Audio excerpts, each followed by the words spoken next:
Yes. Yeah. You don't know. Welcome to Top 4. My name is Peter, Arsenal women fan as per usual. I'm joined by Oscar, a Chelsea fan. Happy days. It's a very, very special day for me. I'm here to talk some football. I'm here to talk a bit of Chelsea, but I'm very excited to talk about Arsenal later on as well. So, let's go. Let's get into it. Let's go, lads. What are you saying? Okay, I'm joined by Robinho, a Manchester United fan. Can we get some finishers, please? Thank you. And I'm joined by David, who still hates football. He's an Arsenal fan. Fam, I don't know how to feel about this week, bruv. Like, I should be happy, but I'm pissed, bruv. Ooh, interesting. Okay, interesting. We'll get onto that later, shall we? We'll get onto that. Let's kick things off at Stamford Bridge. Robinho said it. Let's get some people who can finish. Is that correct, Robin? What did you think of the game between Chelsea and Man United? Very boring game, as per usual. It's been like that between us and Chelsea for the last few games. Both teams had chances to finish where they could, but they couldn't. Both sides. There was a Giroud chance. There was the awful Scott McTominay. You could have just passed it to anyone, and it could have been 1-0. And yeah, it was pretty much. There was not much else to say on the game, really. The only main talking point was whether Hudson-Odoi handballed it or not. And we did have a big debate in the group chat yesterday. We did. And what it is, we can open up to debate or what to say. Looking at it back and looking at it again yesterday, if we're going on to what, and this is my opinion, if we're going on what's happened throughout the seasons, regardless of the handballs and what we've seen, it should have been a penalty. Whether we think it's a penalty normally, I wouldn't.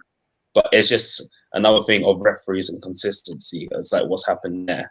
So other than that, there's not really much to say. It's Chelsea should have taken their chances, and Man United should take their chances, justly with how Leicester and West Ham have dropped points. So yeah, it just makes top 4 a little bit tighter. Yeah, Oscar. Before I get to your rebuttal, there, I just want to welcome AD coming from the Taj Mahal. Obviously coming in late, flying in late, landing in late. I'm guessing there was a bit of turbulence at Heathrow Airport, but he's arrived with us, a Liverpool fan. How are you feeling, Mr. AD? Yeah, this is how we got to arrive in the top 4 now, isn't it? You know what's mad? A year ago, we qualified with like 20 games to go, and now this is our lot, unfortunately. Coming by a different route on a late thing. Different route, man. Under the plane. I am live at Goodison Park. In case you're wondering where my location is, I am currently watching Everton against Southampton on the Monday Night Football. Oscar, your response. And by the way, everybody in the comment section, show Oscar some love because today is his 20. Should I say the age or shall I leave 20? Tell them 21. 21. It's fine. They can all know how old I am. Birthday. My 21st. Right there, 21st birthday. Make sure you get on the comment right now. You're done though, so big up to Oscar his birthday, 100%. Do you know what's mad? I swear that's all of us playing for birthdays already this season. Since the start of the year, all of us. Early's October, isn't it? Yeah, it's just So this season, all of us, all 5 of us. But we're all done. That's hilarious. Anyway, Oscar, please talk to us. Your thoughts on what Robin has just said as well. I 100% agree with everything that Robin said, man. It was a game where literally both teams were just that little bit blunt in attack. I was particularly disappointed with Chelsea because I felt like I could just see it coming. I was very thrown off by Tuchel's team selection when he decided not to play Timo Werner. And I was like, right, that's interesting. So seeing Hakim Ziyech come in, I thought we'd be able to create a little bit more. We didn't. Like we were the same old Chelsea. The only real chances we created were from wide positions, Hudson-Odoi crosses or Reece James crosses. And yeah, we couldn't find Giroud. So it made the starting of him a bit pointless. The game was a nothing game, man. It was a nothing game. And it's typical of what the big 6 games have been this season. There's really been no entertaining one apart from the Man City Liverpool one where it was 4-1. All the other games have been like tight, cagey affairs for Manchester United. Same again for Chelsea. They've all been whack. Shout out to Be Arsenal Guna. Says happy birthday, Oscar, my G. but it was a rubbish game, man. It was a rubbish game. I'm sure you lot thought it was worse as neutrals. To be fair, I thought it was actually, I wouldn't say high quality, but it was very much. It was very much. It was a coach's dream, if that makes sense. Like both teams, I think were happy with how their respective team played, if that makes sense. I don't think Ollie's disappointed with United getting a draw away, and I don't think Tuchel's necessarily feels that bad about how Chelsea performed. I think, yes, of course, they're Chelsea with the home team. You'd have loved to take the initiative, but then again, Man United second in the league, one of the best teams in the league this season. Whether you'd say, do you know what, we're going to just take that 0-0 draw. It's easy to criticize. I think it's very easy. It was a boring game for sure, but I don't think the respective teams are that disappointed. Would you say that's obviously? I know it's an obvious beat to drum, a stick to hit United with. United ain't the same as what they used to be. But do you find that United are going into these crunch games happy with a 0-0? Do you think that's poor that they're happy with it, considering this is the 5th time they've sort of, I think, drawn 0-0 all season in the top 6 games? So what that's telling me is ultimately Ollie is going into these games saying to his players, right, we're gonna defend well, we're gonna defend resolutely. Bruno's gonna pull something out the bag and we're gonna win the game 1-0. Like for me, looking at Man United, that's not appropriate. That don't seem right. I disagree with that. I don't think Ollie goes into the game thinking this is 0-0. And watching the games, you don't see it going into 0-0. There's 2 main issues here. Number one, the quality. Yes, we can talk about how Bruno's gone missing in the top 6 games and so on and so forth, which is an issue and it should be addressed. But at the same time, you look at those players on the pitch, really. We had the usual suspects of Fred just losing the ball left, right, and centre. Our defence at the back looking shaky, and our front lot, when they get the opportunity, Rashford had the opportunity, but again, it takes too long to shoot. Greenwood and Martial not being at their best, and we're missing Cavani. So I wouldn't agree saying that we're going into these games looking for like a 1-0 smash and dash. It is a main thing of coaching and of the quality of the players at the same time. Hey, listen, when you actually watch it, it's just weird. Yeah, David? Like, that game for me was a weird one. Like, the midfield were on smoke. Like, everyone keeping the ball. You can see Chelsea. They're beating the press. United, they're on the counter thing.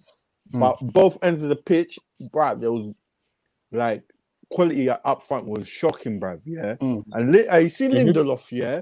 Lindelof is a tool, bruv. He's a clown.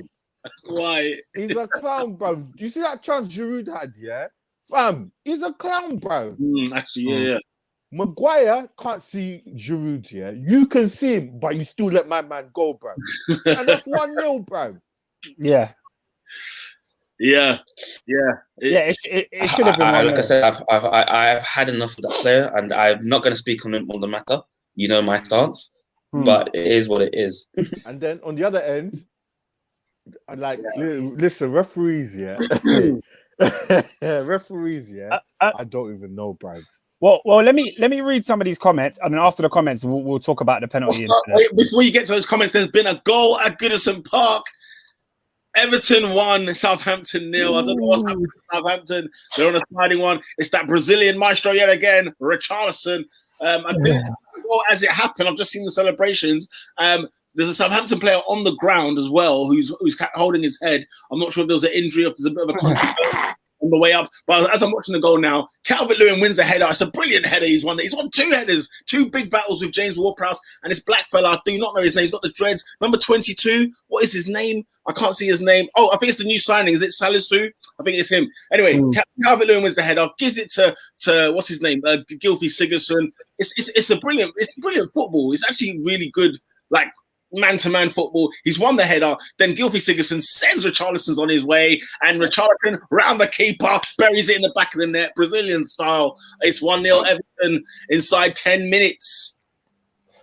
Bloody hell, that was a long description of that goal. I wanted to put you in there to make you see what's going on.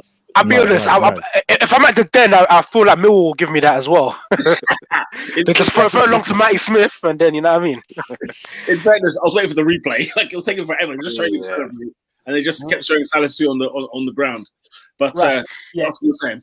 Yeah, let me carry on with these comments since they've been coming in. Abdi065 said, this was not a bad game for either side. It was high tempo, very tactically intriguing. I'm disappointed, but not surprised. We are shocking in the big games. Bruno goes missing. Again, shaking my head.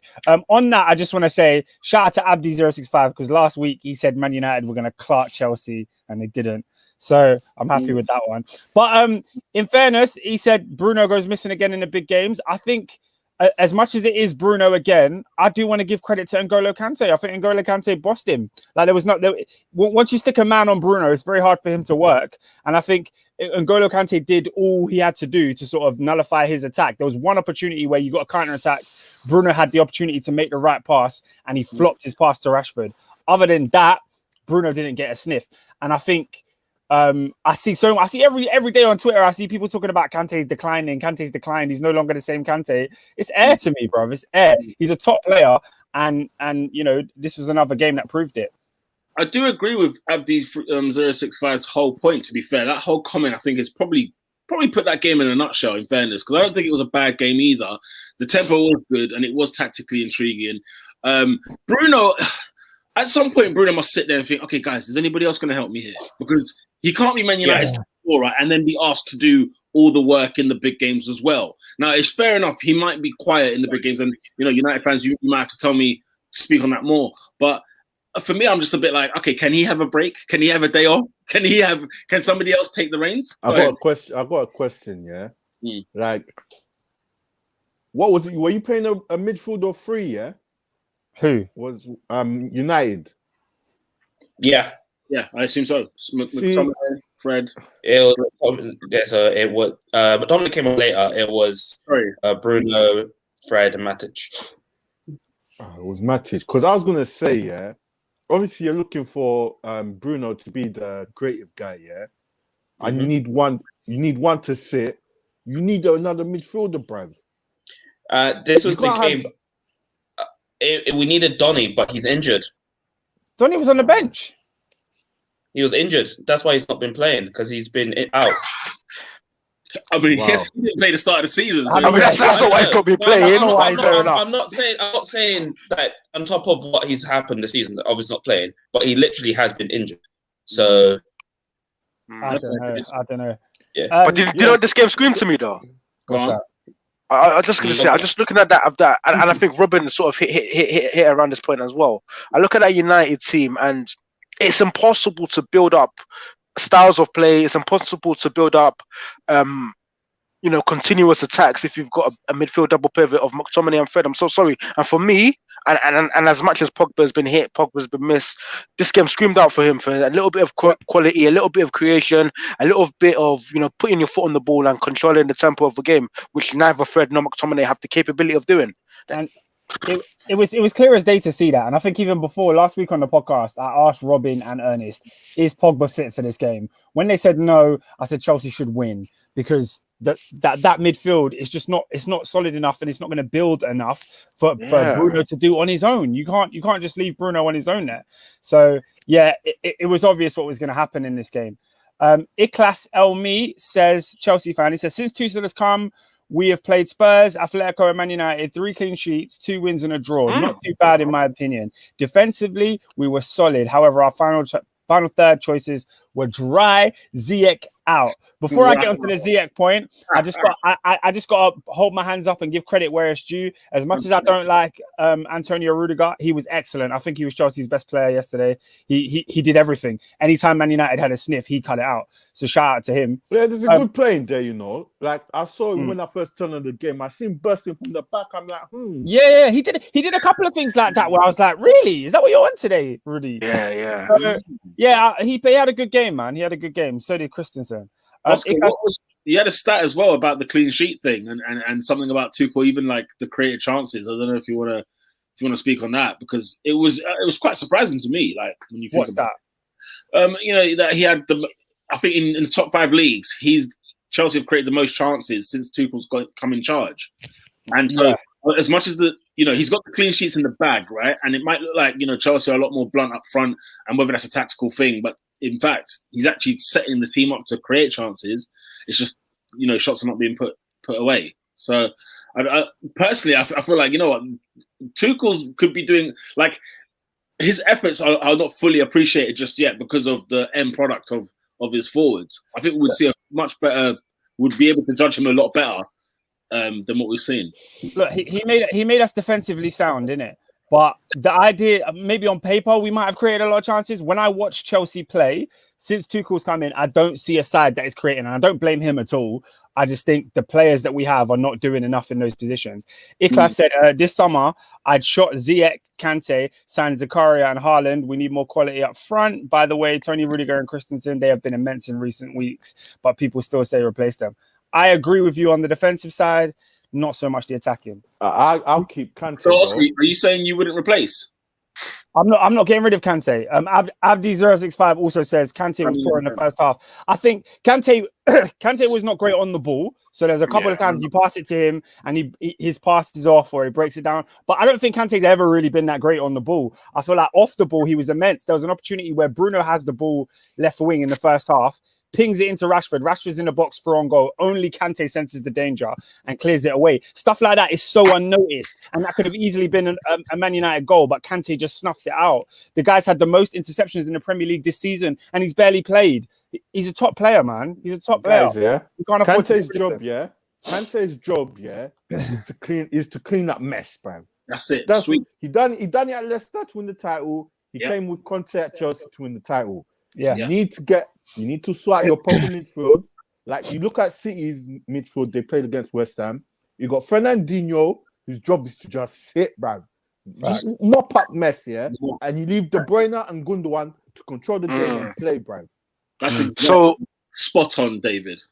So do you think that's the problem with players like Kovacic? I love him. I think he's a baller. I think he looks after the ball well, very press resistant. But if you've got a ball winner in Kante, who's gonna, as David said, mop up, where's the KDB in that Chelsea team to create centrally? If that makes sense. Personally, I thought it was Cover. I thought when he signed, I thought Cover was meant to be the one. So I thought, like, you know, when you saw Kante in that midfield, and then you got Cover, and then Jorginho for good measure, right? I thought, bloody hell, what a midfield this is. And then, you know, but Mason Mount became Mr. Consistent, and I guess so, yeah.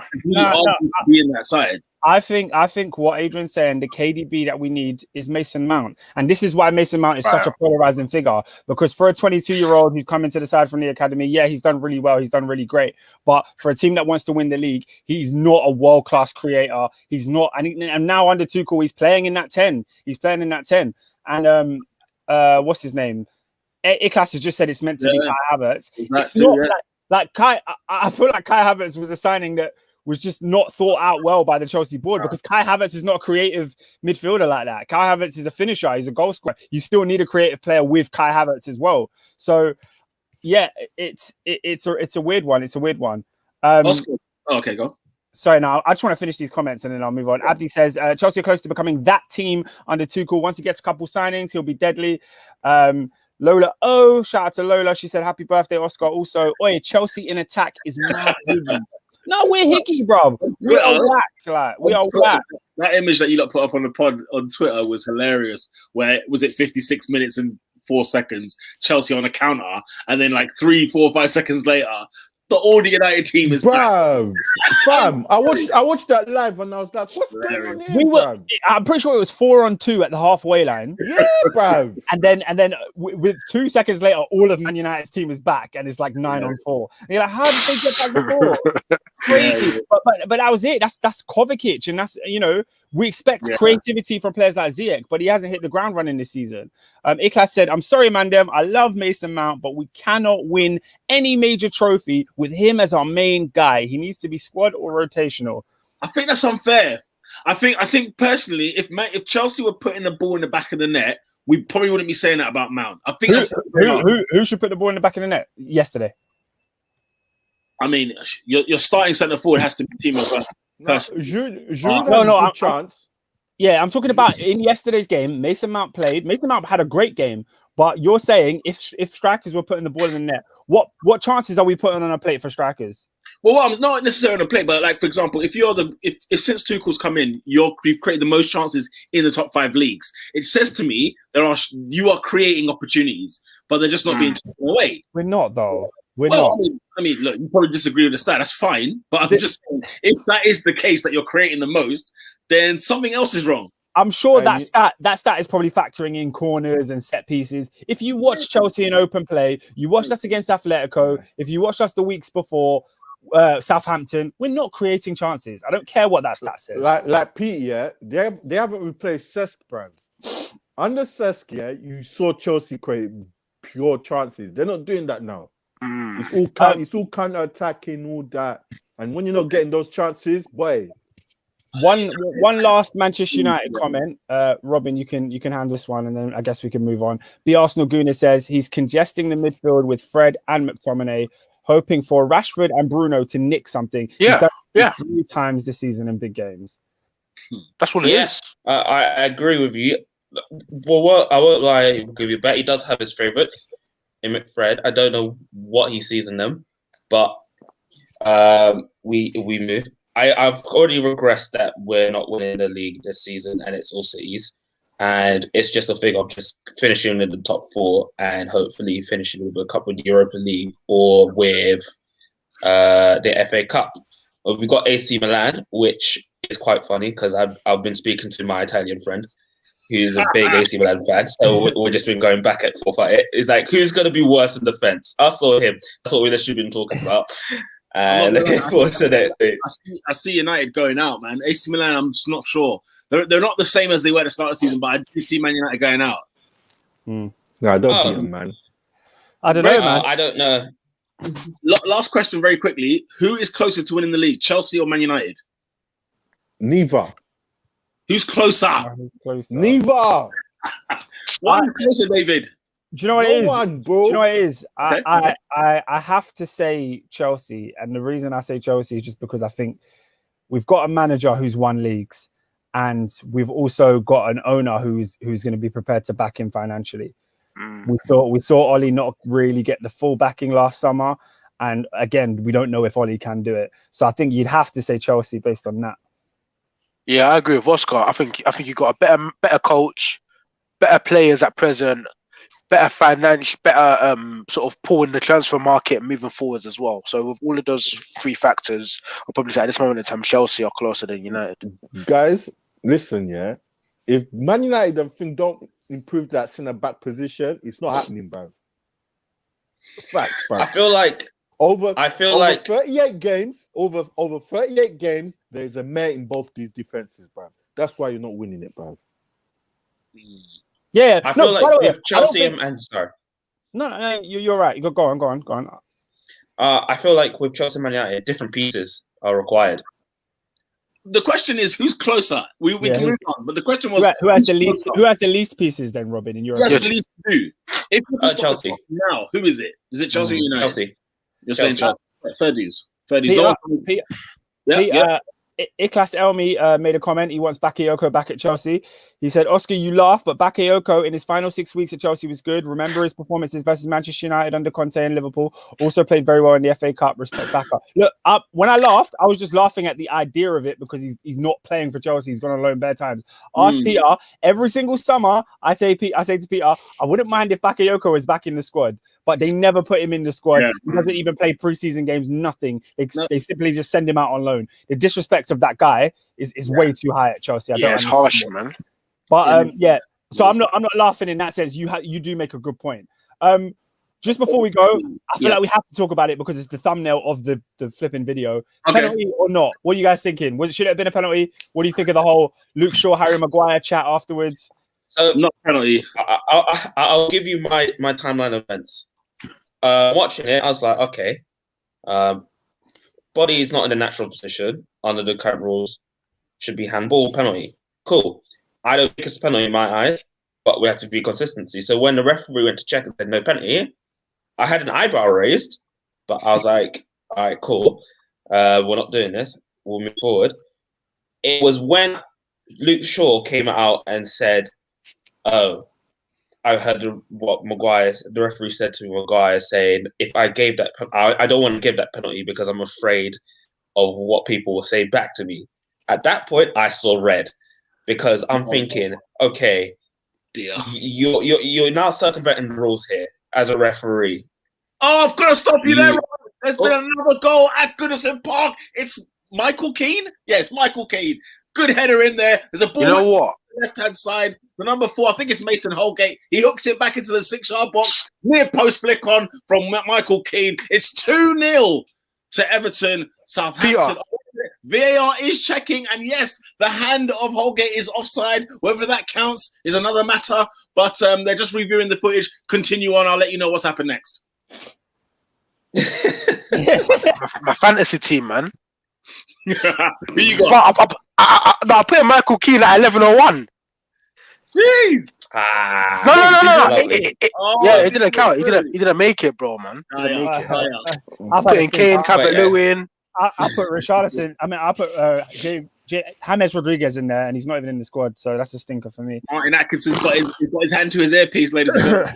It's a tense moment. But Robin, you were finishing off.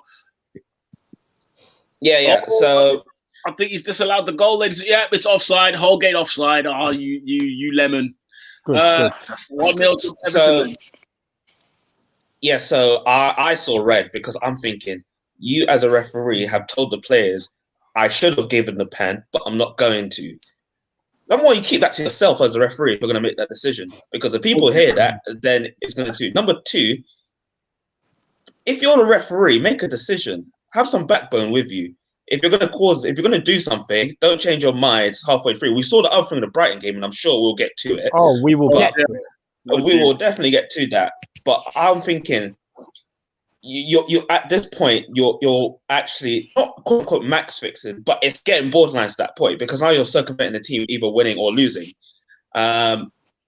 This morning, someone at Man United has come out and said Maguire did not say that, and Luke Shaw's, but neither player or manager has come out to say a further statement. So my question is, what's going on? Mm-hmm. I want to know what's happening and why. But yeah, referees are having it's all a mess.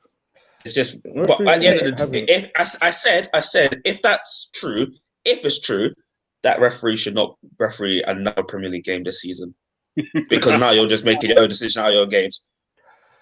It literally is that point. What I will say on the matter is, like, when you play football, any footballer would look at that and go, that's a joke. Like, yes, it's touched Hudson-Odoi's hand, but there's nothing about it that gives him an advantage over Greenwood in that situation. Greenwood's arm is actually under Hudson-Odoi's as it touches. So it's like, it's ridiculous. But as Robin is saying, the way they've been refereeing these laws all this season, earlier on, it was like that, particularly with Eric Dyer against Newcastle, where he's not even looking at the ball. Exactly. It's the penalty. But everybody complained about that then, and I don't think that's the way football should be refereed. Ernest mentioned it last week. He said every year they come up with new rules, and then Peter said 6 months into the season, those rules don't exist anymore. And we just seen another example of that BS happen again. So I can see why Man United fans feel aggrieved, but if you want me to have sympathy for Man United fans, come on, I'm going to have very little. We've seen the dubious penalties they get. We saw Harry Maguire put Azpilicueta in a chokehold last time we played them. Nothing was given. So, yeah, I don't care. And also, Ole Gunnar Solskjaer needs to just hold that, because why is he coming out talking about Frank Lampard, saying, oh, Lampard said on our website that Man United get penalties. Yeah, get soft penalties. That's the game. Even a referee came out like 3 weeks ago and said Man United don't get all the big decisions anymore. They used to. And everyone was like, what? So in the 90s and the early 2000s, it's just common knowledge that Man United got all the decisions. And now, there were studies about it. Get out of here, man. To be honest, I think if anything more eventful happened in that game, we wouldn't be talking about this penalty, because it's not that big a deal. United or Chelsea should have scored. Sorry, Peter, I know you want to move on. Last questions. Tekai Green, shout out to you. He said, question, do you think Bruno is just the stat patter in big games? He becomes Where's Wally? Harsh. Well, no, I don't agree with that. No, not at all, because we all know that Bruno is a very, very takes chances, high risk, high reward player. You can all say that he's a stat padder, but without him, United would be nowhere near the second place or where we see him from last season's regression. So when he's come in, he's absolutely transformed and changed Man United for the better. We can all look at his stats and all say that he's a stat padder, but his numbers are insane, even for a midfielder that plays crap. No one has been anyone close to him in terms of goals and assists. It's either they have more assists than him or they have more goals than him, but it's neither been both. So to call him a stat padder is just very harsh, in my opinion.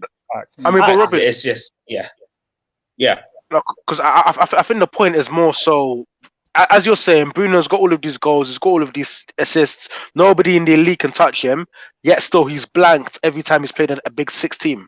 Like, what is it? Is it that this guy is good against the crap teams and then crap against the good teams, or is there something fundamental? Because like, bro, I love Bruno, but I see him playing 2-yard passes, the ball's going off the pitch. Like, I don't know. Again, it's his high risk, high reward playing style, but at the same time, when we play a big six team or a very good team, I feel like the microscope's under Bruno a lot because the players around him are so crap. Everyone looks at Bruno so much, so that when he does make a mistake and when he does not play that well, the backlash is much more higher, because when Bruno came in and started lighting up everyone, people were talking about him replacing Pogba, for example.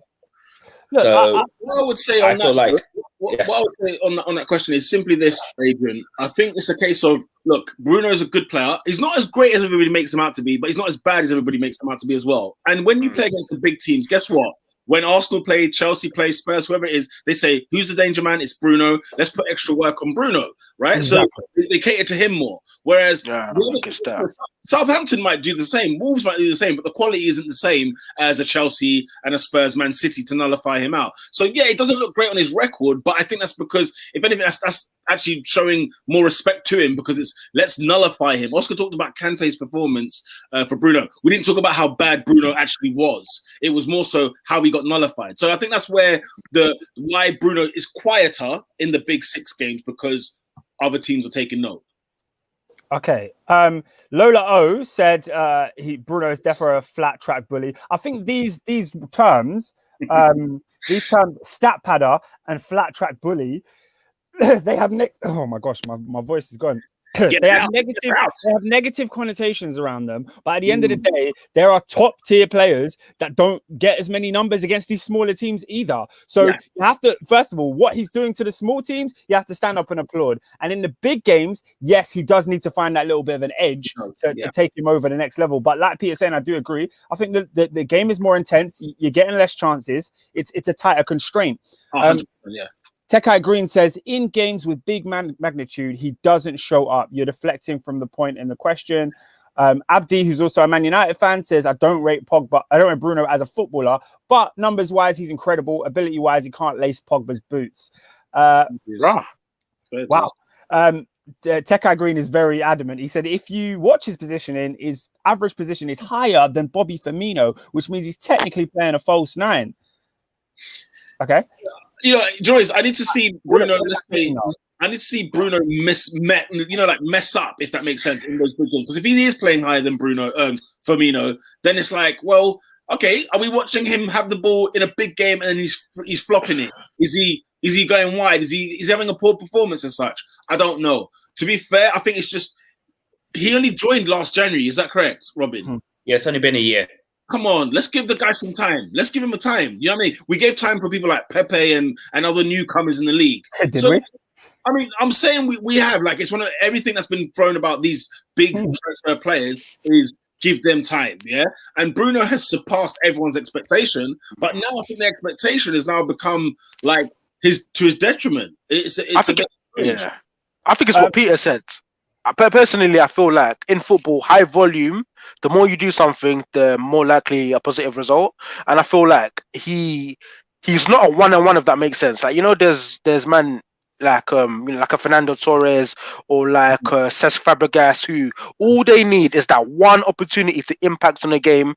It's lights out. I feel like Bruno probably needs 4, 5, or 6 opportunities. So in the bigger games, when you're not afforded that space, this is what we're seeing. Last few comments on Bruno, and then we'll move on. Lola said it's not about stats though. Bruno legit plays poor in all these games, passing, positioning, and such. She also said he gets away with poor play in the less pressured games, but his numbers in those less pressured games are unlike anyone else. Do you know what I mean? So, yeah. Tekai says numbers great, technique great. As a baller, he's just average, bro. I promise you, if this guy was a soldier like Ramos at the back, the guy wouldn't do the mediocrity. Huh? Is he saying if you play him against Ramos? Is that what he means? Yeah, I guess. Yeah. So Tekai is adamant on this one. I'm guessing Man United fan maybe, and obviously watches with a bit more of a scrutiny, or a bit more of a magnifying glass on those players. He said, yeah, they sacrificed the ball a lot, giving it to Bruno. I agree with everything you're saying. I agree. But I feel like Manchester United are second in the league right now because he's been putting up those numbers. Yeah, and he did it. He did it last season. So as much as, somebody else mentioned Pogba, when Pogba was in that role by himself, he needed someone else. And Bruno was that someone else. Well, Bruno, as I said, United need to sort out that midfield, get the three they want to play. When you got Fred and McTominay, that's easy, bruv. Can't take out what's his name? Bruno. Fred and McTominay ain't gonna do jack all, bruv. Yeah, exactly. Trash, bruv. What is it? Of course, bruv. Yeah. So fair dues. I mean, he was. He said we're second because everyone else is dog, basically. That's what he said. Is that the reason for that factor? Is that fair? Okay. I mean, Liverpool fell off a cliff this year. That's all I'm saying. Yeah. Maybe that's true. No, maybe that's true. All right, sorry, we can now. We'll move on. Can we move on? Yeah. All right. Yeah. Okay.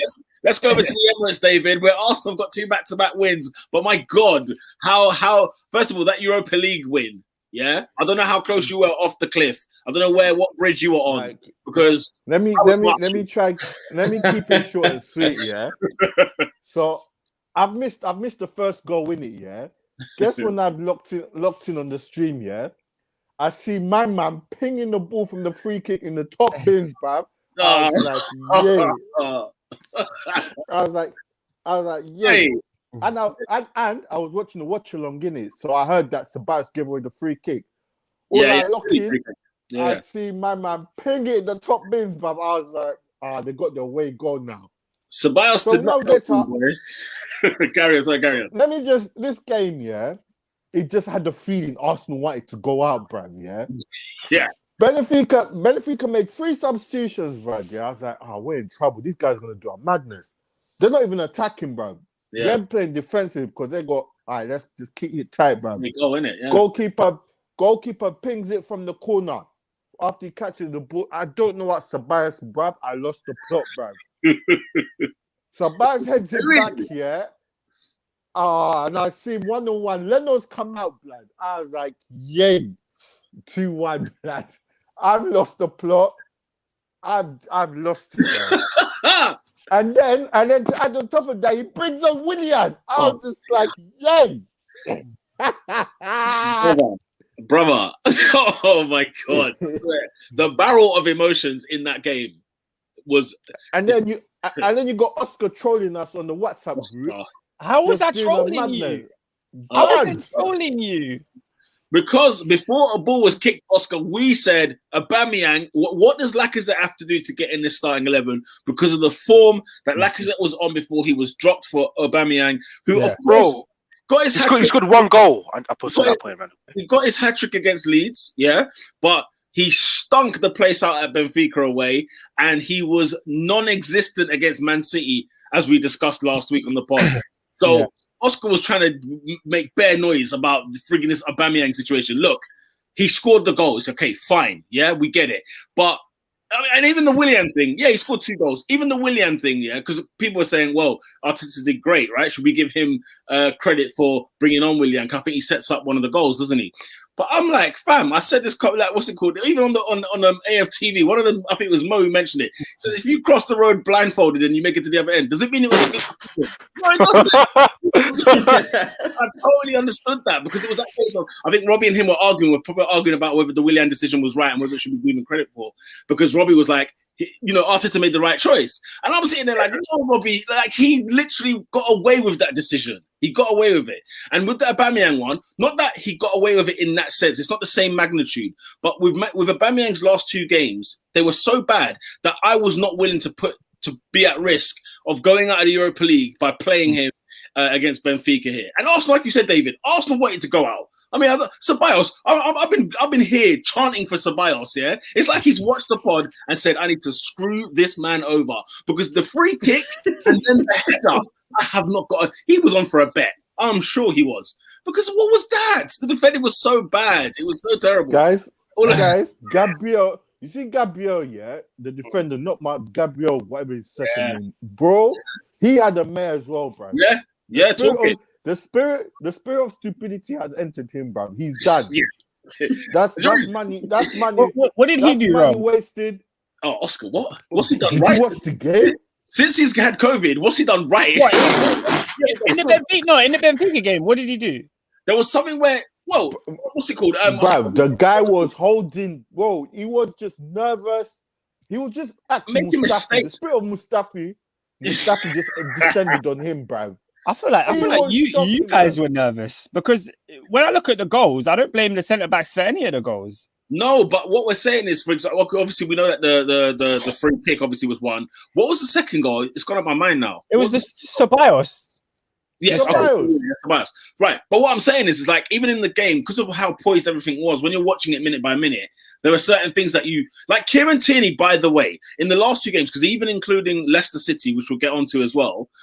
He's not had, and even since the Man City game where I said he got absolutely destroyed by Riyad Mahrez, like he hasn't had a great few games. Do you know what I'm saying? He hasn't had a great few games, but everybody's talking about how great Kieran Tierney is. I get it. He scored the goal at Benfica, right? And I can't remember what he did in the Leicester City game. He did something in that game as well, where it kind of masked the rest of his performance. If I'm talking about his performance alone, he hasn't been that great. But I know Kieran Tierney is one of the favourites. You know, like when people's got their favourites, so you kind of give him a blight. And I'm not one of those guys willing to do so just for the sake of it.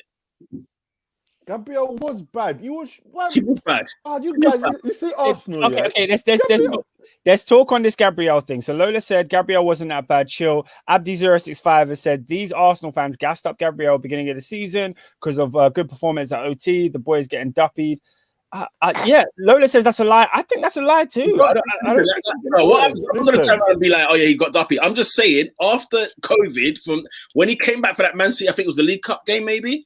When he came back, he has not been the same Gabriel. And the thing is, Gabriel, like David was saying, Gabriel came into this club as a very good defender, but that you could easily get caught in the source of this terrible defending, and he's had some. You know what I'm saying? He's been simple. And he has, and the thing is, why is he saying we accept mediocrity? What have we accepted? I'm not accepting. I'm like Mr. Takai Green, bruv, or I don't know if it's a whole thing, man. But boy, like TK. I'm trying to tell you, bruv. Like guy or female? Honestly, this is boy, guy. This is bruv. I'm not accepting this, bruv. It's trash. I try to tell these Arsenal fans every single time. Yeah. Last year before lockdown, everyone was running mouth, and I told them, "Wait, bruv, stop it, blood." Man, them were dancing. Take your time with it. We lost to Villa. Leicester packed us, bruv. I keep telling Arsenal fans, stop, bruv, relax. I'll tell you one thing. Be Arsenal Green and said he looks nervous and shaky. Fair enough. But he's the best defender you got, yeah? So if he looks nervous and shaky... Really? That's peak, man. Yeah, I feel very bad. Lola has said, Peter, he's been about the same. He's always been rash. He's going through a higgy patch after COVID. Chill. Let's not forget, last season, UEFA Champions League, Tammy Abraham put 2 past him. Do you know what I mean? He was never world class. So he's coming. It was world class. Yeah, that's what I'm saying. It was. You're expecting 10 out of 10 performances from this guy. He's a solid defender and he's the best you've got. And I don't think he's been that bad because he hasn't had a consistent run of games in ages. Bro, Listen, I'm watching this guy. What are you talking about? Like since COVID, he has not been. How can you tell me that he's not been? He's been about the same. Not a chance. I agree. He was always rash at the beginning of the season. I do agree with that. But didn't he get sent off before COVID for being rash? Hey, what I'm saying he was a bit rash before that. I'm not even talking about his rashness. I'm just talking about the certain things that he was doing normal before COVID that he's not doing anymore. Like there are some basics that he's not doing. Do you get what I'm saying? I mean, anyway, but let's move on to the Leicester game because, you know, minute one.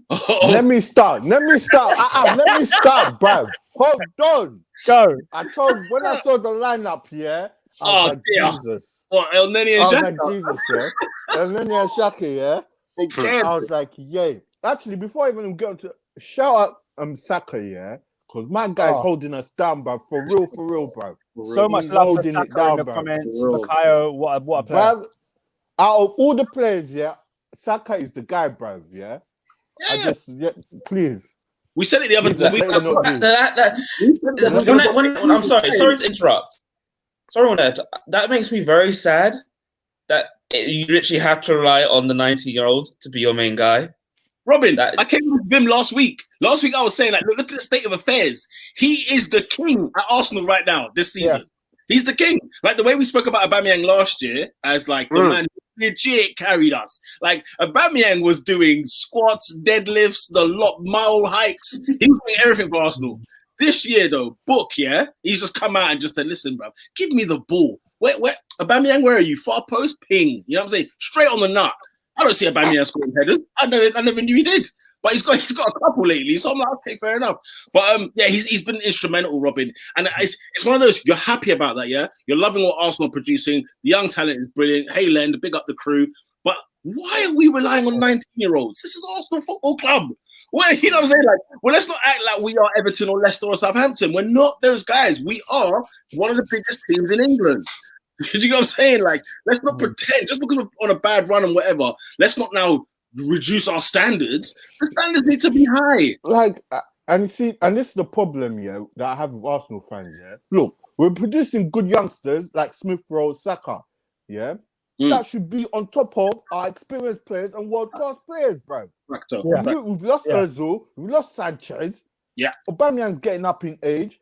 These guys should be playing world-class players. They shouldn't be carrying the team, bro. Are you dumb, bro? I agree. Come on, bro. I agree, bro. And I think, let me go to Leicester, bro. Yeah. Please. Oh, here we go. Here we go. David, before you start, no, because Adrian tried it. Don't do that. Don't freaking do that, bruv. Yeah, don't do that. Don't do that with me. Okay, about bottle Brendan jobs. Yeah, go, David. Bro, carry on, David. Flipping, Luke Thomas is playing left back. What do you expect? Pete, read the comment. That's it. Wow. Roger I can't read. Yeah. I said read the comment. No, you didn't even read it. Yeah, Abdi said it's funny how the Leicester players catch Rodgers' itis when it comes to the business end of the season. They are pathetic. If they bottle it again, we need to ask serious questions.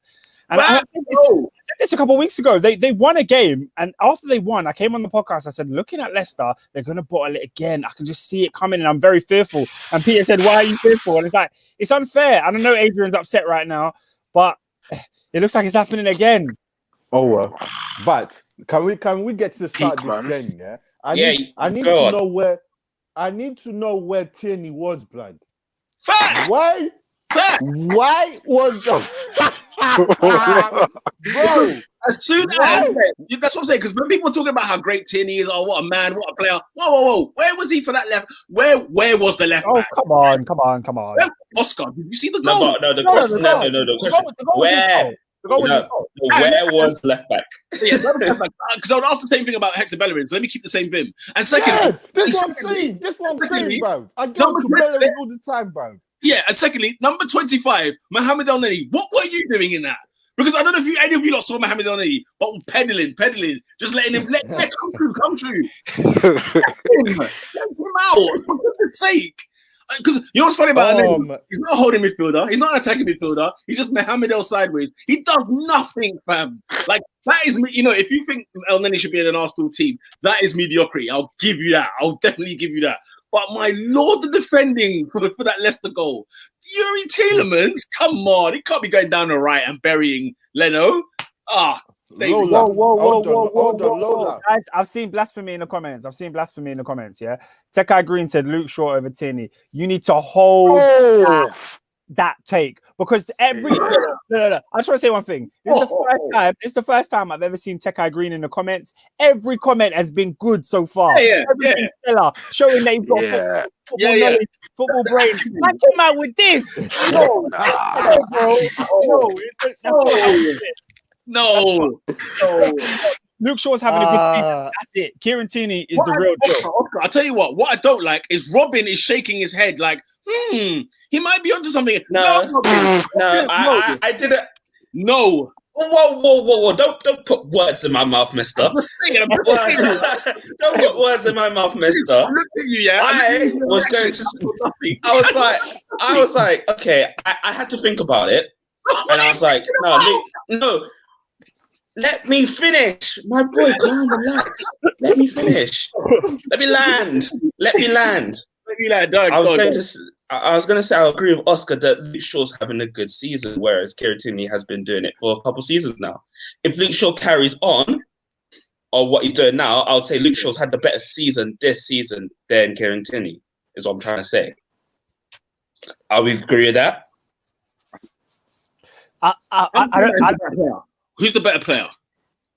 Tierney's the better player. Tierney's the better player. But I'm saying if Luke Shaw does what he does, he can cross. He can pass, season, then there's a case to be asked. That was my fault. He can defend, most importantly. Kieran Tierney's one of the best left backs in there. I'm just saying, Kieran, I'm loving what you're doing, but listen, look. Yeah, everything works out because Man City, Benfica, and Leicester City. There were 3 things I could point out from those games. So I need Kieran back to his best, back to his norm. Yeah, listen. My point with Arsenal, yeah. Okay, I know we won 3-1 after the early goal. Yeah. We handled business. We handled business. Yeah. It's just bruv, them laps of moments. Yeah, fam. It's gonna cost us, man. And that's what I've been very consistent, bro. Until we sort that back 4, bro. Fam, you got to do it over the whole season, bro. You can't give me 2 games. We won the game, but there's still leakage at the back, man. You man keep doing stupidness like this, man. Nah, man. Bare leaks. Thing is, you have to. It's one of them. A liability. You got to beat the bus. Like I didn't say, I just sat there. He's still wrong. Like I'm not agreeing with him on the comments still, even when he explained himself. But David, yeah, you're right. Like even like at 3-1, I think it was 5 minutes to go. And it was still shaky. Do you know what I'm saying? I don't get, for example, little things. I'm gonna be a little bit nitpicky, but when Arteta brings on Aubameyang in that game, like what does I will say Martinelli played for the last time because what on earth does he have to do to get in this side? Yeah, it's weird, man. God knows, right? Now, and he did this last season as well before he got injured. Yeah, I've heard people say, he doesn't like him and and I'm a bit like, why? Like, what's he done? You know what I mean? I don't get that. It's weird. Playing about it, obviously he's rotated the squad because we flew from frigging Athens for a home game, and he's rotated the squad, but he still brought on Aubameyang, and I was a bit like, flipping hell, guys, come on, talk to me. And Premier League, get your finger out, because what the heck are we and Leicester playing at 12 o'clock on a Sunday when we were coming from Athens and they also played on Thursday? Spurs, who played 4:30 on the Wednesday, right, played after us on Sunday. Like, let's pull yourselves out, okay? Anyway, that's my last comment on that. Yeah, I think it's a bit harsh, especially considering Leicester were also playing on Thursday as well. Bosslight Endo, one last comment on Leicester. He said, I told you, man, last week, Leicester could be 8 points clear with 3 games left and still mess up. Have you spoken about how they lost to part-time electricians? No, that's why I came up with a bottle job Brendan on this year, because listen, I can't defend that. Listen, Adrian, every year I'm going to give you reasons why you can't defend Brendan Rodgers, because that league title with Liverpool that he bottled. Okay, I could say that's a one-off. I can let him get away with that. The following season, he lost in the semi-final of the FA Cup to Aston Villa, right? Tim Sherwood's Aston Villa. Okay, I can't forgive him for that. The following time, then last season, with what he did at Leicester City when he was second in the league, he was how many points ahead of Man United, and he finished fifth. It was 13. A lot of 13. Right now, we are watching what we are witnessing right now. Again, was it this time last year, ladies and gentlemen? I swear, just pre-lockdown, Leicester were on some skates, fam, drawing with like Norwich at home and them thing there. So then after that, they just did not bounce back. Ladies and gentlemen, the Brendan's bottle job is happening right here, right now. What did my man call it? The itis. It is coming. And the truth of the matter is, this is Brendan at his best. This is Brendan Rodgers in a nutshell. I just think there's context to it though. Like, because obviously, don't get me wrong. What happened last season? Yeah. Injury or no injury, inexcusable. But I'm looking at it now. Justin has been incredible this season. He's out for 9 months. Did Evans play? I think Evans did play. He did play. I think he came off. Did play. Yeah, he came off, but he come off, right? Barnes come off. Yeah. No Maddison. Ricardo Pereira's just come back from an ACL. Your chief creator Vardy. I'm sorry. Your chief creator Maddison not playing. Vardy's been a bit open play. He ain't been too great. So I look at it and I say to myself, when you've got all of those factors and an already small squad, it's gonna stretch you. What? And So the difference between. Are you going to let Brendan off 2 seasons running for that? I can't. Not 2 seasons in a row, though. But I don't know. I just think it's nuanced. Like, for me, I feel like... What Boss Like Endo said, yeah? Boss Like Endo's asked the electricians on Thursday night. Yeah, that's inexcusable. I can't back that at all. I can't back that at all. No. I have more sympathy. I don't have more sympathy for that, but the injuries were prevalent there. There was no Harvey Barnes in that game. There was no Maddison in that game. I mean, but it goes back to the Liverpool thing in the semi-final. You know what I mean? We're talking about they got a 0-0 draw there, you know, and then they all have to do is win the home game. Yeah, it was definitely poor management of the situation. They weren't mentally strong. Tekai Green said, if Klopp's excuse this season is injuries, Brendan can be let off for last season. Look how he ended if hella injuries. Yeah. Lola's also said Justin out, Barnes came off early, Madder's gone, Vardy with the groin, Fofana out, Perez out. Leicester have a very good 11, but not a great Fofana, that's the one. I don't even think their squad's that bad. I just think the amount of injuries is crippling. It's crippling. It's amazing. Pro Gray said, I feel like Madders always gets injured. Yeah, Pro Gray's right. Fact. The truth is, what I will say, where I feel sorry for Leicester and I feel sorry for the rest of the league on this is the amount of games, guys, that we've been playing all season long. You know, I'll beat the same drum if I have to, but playing this Premier League football season and the way they scheduled everything is scandalous. I don't know how it's a game every 3 games. Every 3 days there's a game. Yeah. If anything the pandemic taught us, we need to reduce the congestion. No. For us, we say pile on. Because how are we playing midweek games every single midweek now? Do you know what I'm saying? It's incredible. So I feel sorry for everyone. Some teams are going to collapse. And when we see the first team really collapse, it might be Leicester. But if we see another team in the league collapse, we have to really seriously sit down and say, hang on, guys. And the Euros on the back end of this. And I heard that the Euro is what? Less than a month after the season ends. Like, fam. You know what I'm saying? Tekai Green says, guys, Leicester still overachieving. There's other teams in the league should be higher positions. Just facts. Chelsea, Liverpool, for example, is there. But I agree with that. I agree. Leicester have always been overachieving. You know what I'm saying? I agree with that 100%. Yeah, and that's my point as well. Say again? I was just going to say that's my point as well, because it's like Leicester in the top 4. Would any of us call Leicester a top 4 team? No. So if Leicester finished 5th, why is it? Probably. So if Leicester finished 5th, then why is it a bottle job? No, because obviously, like when I say bottle job, what I mean with Brendan, look at all three.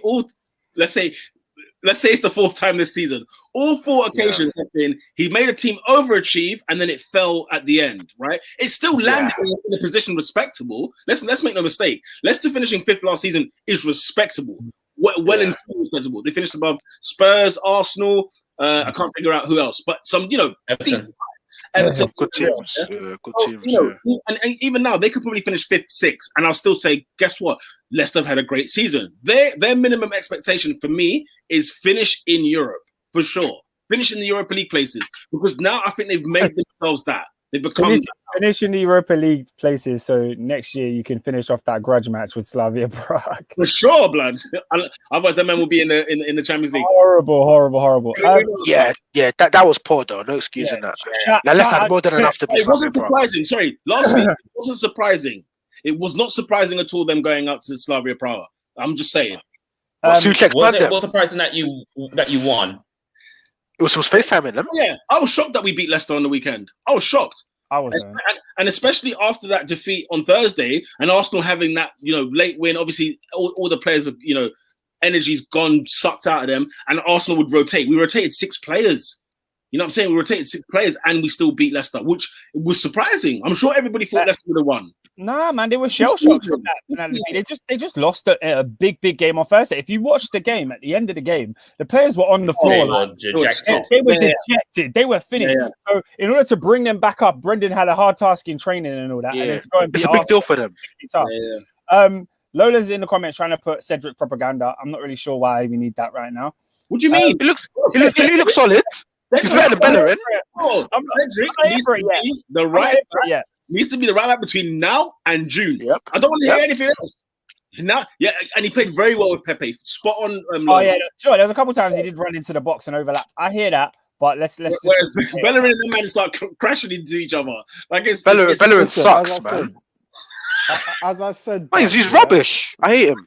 Lola, as I said, wait. Before you go, what is it? Hey, hold on. As I said, bruv, this is up to the manager. Figure out your best team, bruv. Don't play your favourites, bruv. Bellerin is garbage. Come on, bruv. Look, Pepe's playing great, bruv. Come on, bruv. Just play your best 11. For flip's sake. That's what I am. Peter. Yo. Just quickly on the Bellerin thing. I was listening to, I think it was Touchdown Fracas, and they made a point about how Bellerin likes to go inside. So if Bellerin's going inside, it forces Pepe not to be able to cut in, and Pepe has to therefore go outside. So I don't know. Do you think that's part of a problem when Pepe plays on the right? Do you know what? But a lot of done it for how many years, bro? Bellerin, a lot of times Bellerin, for example, if I saw him DM, what game was this? He was in a DM role. The right hand side. You need to hug that touchline. And at the same time, when he's gone forward and he sort of stops, he doesn't really make a decision. He doesn't cross. He doesn't drill it. He doesn't do anything convincing. He's just there. He's another body. There, yeah. Whereas Cedric, he is assured. This is a man who was in the team of the year in the Premier League. I think 2016, maybe. And this is an assured right. He's won the European Cup as well in terms of. Come on, bruv. It's not close. You are supposed to play Cedric at right back. It's not even a question. But I agree. Yeah, that's more so the point. Yeah, touchdown crackers were right on that, because Bellerin. The thing is, you just don't know what kind of guy you're going to get with Bellerin as well. One day he can go inside and crash into you. I remember seeing him and Pepe being in the same place at the same time. It was. It made Pepe look worse than actually he probably was. I don't know. Get him out, man. Get him out the team, bruv. Get him out, man. Yeah. This is the nonsense I go on about, bruv. Yeah. And say, we're going well. Keep it consistent. Let me see him next week against Burnley. What? Listen, next week you're going to see Bellerin. Burnley is going to look trash. Yeah. At Burnley, Burnley away, we have to go with the length. I want to see our best team, and we lick man down. No homo. We need to beat Burnley, bro, at Turf Moor. Slap man up. These man beat us at the Emirates, My team talk will be simple. Remember what they did to us in December. That's it. That's the only team talk I need. What? Simple, bro. I'm on it, bro. Come, let's go. But watch. He's gonna put Pepe. He's gonna put Bellerin back at right back. Watch. We're gonna get another Higaga performance. Everyone's gonna be moaning. Pepe will be on the bench. Smith Rowe will be thrown to the left wing because that worked. Ain't Smith Rowe injured?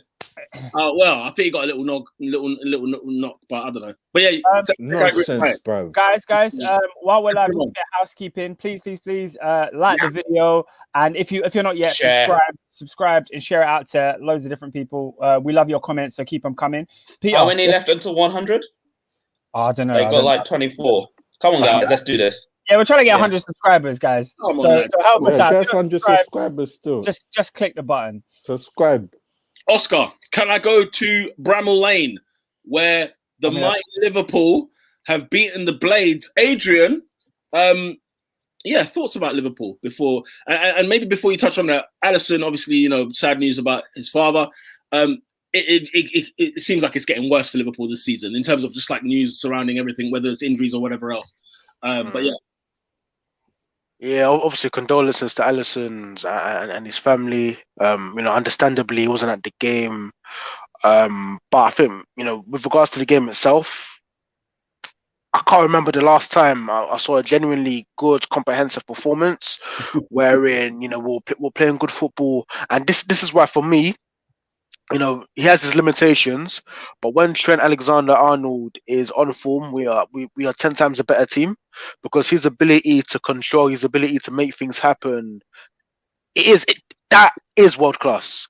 You see what I'm saying? I think for me as well, I always make this point about, if the front three aren't firing on all cylinders, who's going to be there to make something happen, make the breakthrough happen? Last season, it was Wijnaldum. This season, it was Curtis Jones. And the reason why I don't call on this more often from Curtis Jones is because he's 20. It's his first season. I'm just happy that he's getting exposure. I'm just happy that he's getting experience. But I think I feel sorry for Sheffield United, because they are bottom of the table and they will go down, but they're a good team, and they were tough to beat. But no, they're not a good team, bro. I'm happy for them to get rid. Goodbye. I don't think they're bad, because if you compare them to some of the absolute dross we see, like your likes of your Huddersfields, your Derby County, even your Norwiches last season, for me, there's a certain intensity that they play with. I just think genuinely they're not good enough, and they missed the boat where they should have gone out and invested. Bro, no, Adrian, not to cut you off, 26 games played. I know. 3 wins, 2 draws, 21 defeats, blood. I'm sorry, you're trash. Get out of here, man. Do you know what it is? Honestly, do you know what's cost them? I think the fact that their defense isn't as solid as what it used to be, due to the departure of Henderson and the injuries of like Egan and them and there. And then I think up top they've got about 10 strikers that get 8 goals between them. That's what's killed them this season. Like McBurney don't score goals, Musa don't score goals, Billy Sharp don't score goals, Brewster don't score goals, flipping Ollie Burke definitely don't score goals. He's just a PMP king. So it's like, how are you going to stay in the league? Because if you look at a lot of their defeats, there's a lot of 1-0s, 2-1s. Nobody in that team is going to be the difference, unfortunately. Adrian, I blame you lot for sending Sheffield United down. Because number one, you coughed up 24 million quid out of them for Ryan Reed. First of all, right? And secondly, if they had not spent that money, then they could have gone elsewhere and bought. Maybe they could have probably bought in Ollie Watkins themselves. They probably got in Ben Rama. Who knows? They could have got something. That's who Wilder wanted. Yeah, well, there you go. Do you know what I'm saying? So it's your fault, okay? Now, don't give him the sympathy sink. But I will say, though, guys, what is different between Sheffield last season and this season? Purely, what is it? Two things. They just got promoted, so they were playing on the high. They're like, oh my God, Premier League, let's give it all they are. And 2, they had a decent goalkeeper. But what about the goals? I mean, the goalkeeping, I hear a lot about making noise about the goalkeeping. And don't get me wrong, Ramsdale, I'm not the biggest fan, but look at the front end. You were his fan last season. Don't lie. Tell the truth. Who, Ramsdale? He used to like Ramsdale at Bournemouth. Let's not lie. I said he's okay. I'm saying he's okay. He's 20, he's a young goalie as well, blood. Yeah, he's okay. That's it. You just said you're not his biggest fan, but right now you sound like his biggest fan. No, anyway. I'm just saying. Okay, for example, right? He will be England goalkeeper in 7 years' time, and he'll still be. He'll be like a Chris Kirkland. He'll get like 4 caps, and that's it. Wow, bro! Which England? Look at his age. Look at his England, the Pharaoh one. Look at his age. Man said the New England Patriots have a goalkeeper. Bro, he's like a year younger than Henderson. He's like a year younger than Hendo. Him and Henderson will be the 2 goalkeepers, unless there's another English goalkeeper that I'm completely missing out on. No, but those 2 someone will emerge at 25 years old that we don't know yet. I don't care about that. He's never going to be England goalkeeper. Nah, man. Guys, don't underestimate the experience he's getting right now. He might not be good right now, but the experience he's been getting in the last 18 months, trust me, do not shy it. He's going to gain the experience and get better over time. Progress is right. Listen, go down. Go down and then come back. Progress said they can't create anything. That's their big issue. They've scored 15 goals in 26 games. It's not good enough. Yeah, that's it. That's it. Absolute trash. And they provide us with nothing. At least Adrian mentioned Norwich. Yeah, Norwich had some tidy boilers, man. I was watching Buendia. I was watching Todd Cantwell. Who am I watching when Sheffield United come on the TV? That game last night was so bad to watch for a neutral. Yeah? I was it. And I don't even think Liverpool were that great. You said Liverpool were good with Trent, and Trent was on form, but Salah looked frustrated. It just, yeah, man. I think Mane was quiet. I think you beat a bad side. Speaking of Sadio Mane. Fair enough, man. Oh, yeah. Prograde made another good point. He said Darlow might nick the spot before Ramsdale. Okay, Darlow. Yeah, okay. Yeah, Darlow. He's literally just been dropped out of the Newcastle team, so that's funny. Lola O said Ramsdale was this game, to be honest. Made some crucial saves. None of the goals were his fault. Still average at the moment.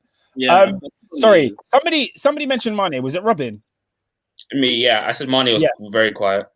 Abdi065 said everyone jumps on Werner and Martial, but can we talk about Mane, please? He's been an absolute shower of crap this season. But let me answer that one.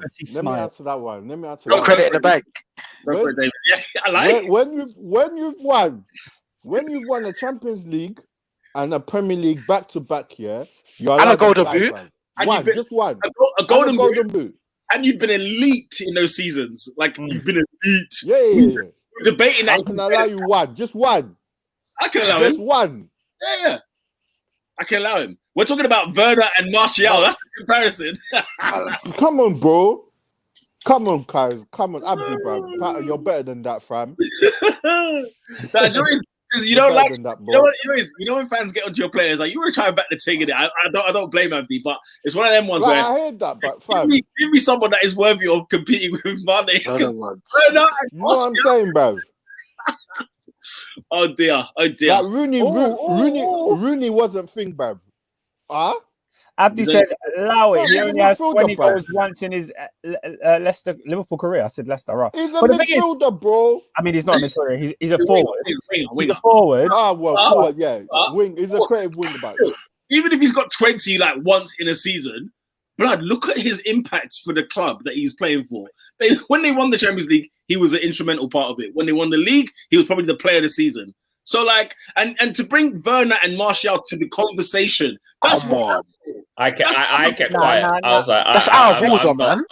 Tekai Green, I got to come at you here. He said 22 goals for a golden boot. Is not that elite, man. Yeah. Everyone in that league, no one in that league got more than 22 that season. Golden boot is golden boot. Who was on the table with? Yeah, he was head of the table with man like Mo Salah, which we all love and rate, and Pierre-Emerick Aubameyang. You know what I'm saying? Like, what the heck? He was above Aguero. He was, you know what I mean? I don't think Aguero even was above Kane. Come on, guys. If it's not that elite, then let's see Martial and Werner do it. If it's not that elite. That's the problem with that comment. The thing is, the comment held if we're just saying, look, let's talk about Mane, because let's be fair, Mane has not been himself, right? Oh, he's been awful, man. We were even talking about Salah, and we were like, but guys, Salah is still putting the numbers. Do you know what I'm saying? He's still putting up those numbers, right? Whereas we were talking about Mane this season. But the fact that a mitigated goal, the absolute temerity, the fact that you could even dare bring Werner and Tony Marshall. He's not Anthony Martial, he's Tony Marshall until he can get his act together.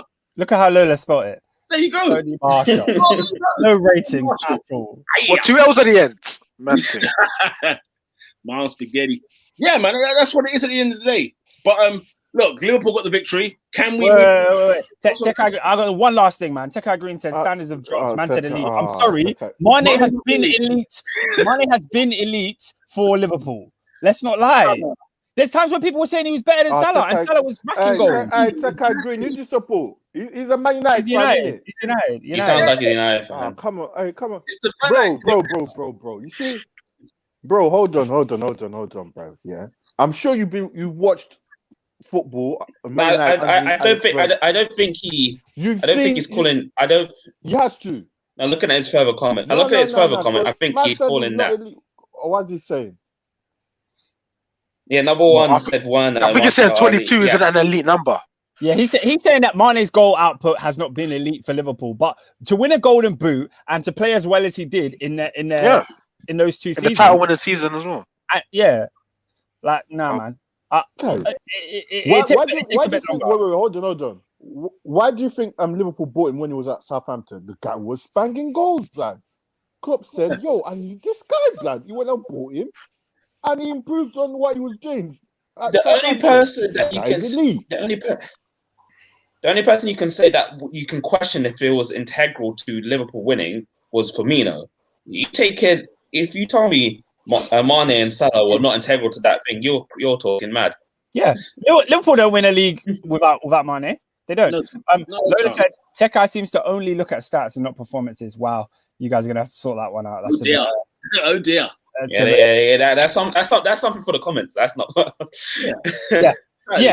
Pro grade. Mane has been one of the I'm guessing you say one of the best wide men in the league for about 4 or 5 seasons. Crazy, consistent, bro. Boss Lander said Mane has been very good for us, but Abdi has a point. Up until last season, he was a streaky player.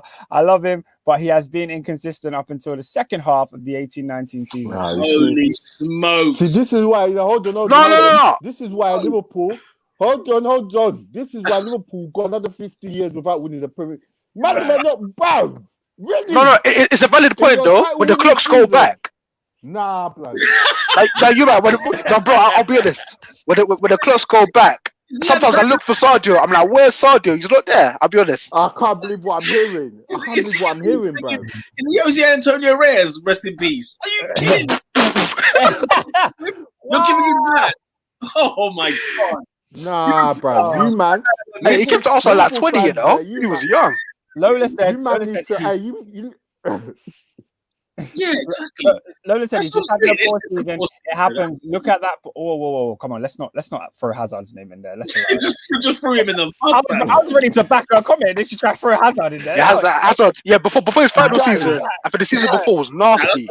Oscar Hazard in 2016? 2016. He was haggard. He was freaking haggard at 2016. Yeah, that was one season. Yeah, and then the year before. Sorry. Yeah, but either side of 2016, he was player of the year both times. So that's cool. Sure. And he showed up for one game against Spurs at Stamford Bridge, which knocked Spurs out of the title race, and then Leicester won the league. He still scored a worldie at Anfield that season as well.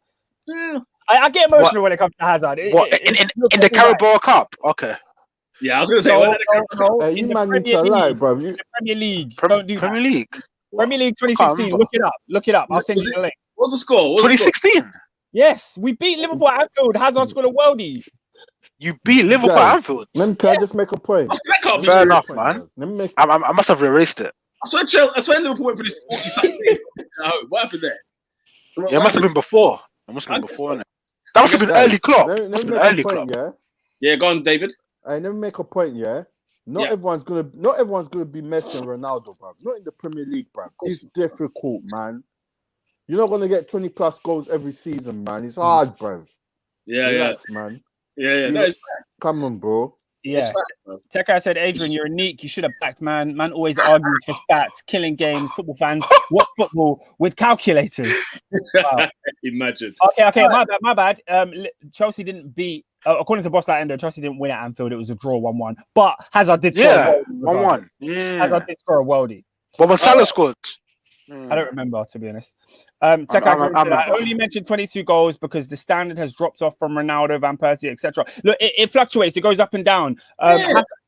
Michael Owen won the Golden Boot with 18 goals. There's been years where Kevin Phillips scored 30. It's not necessarily...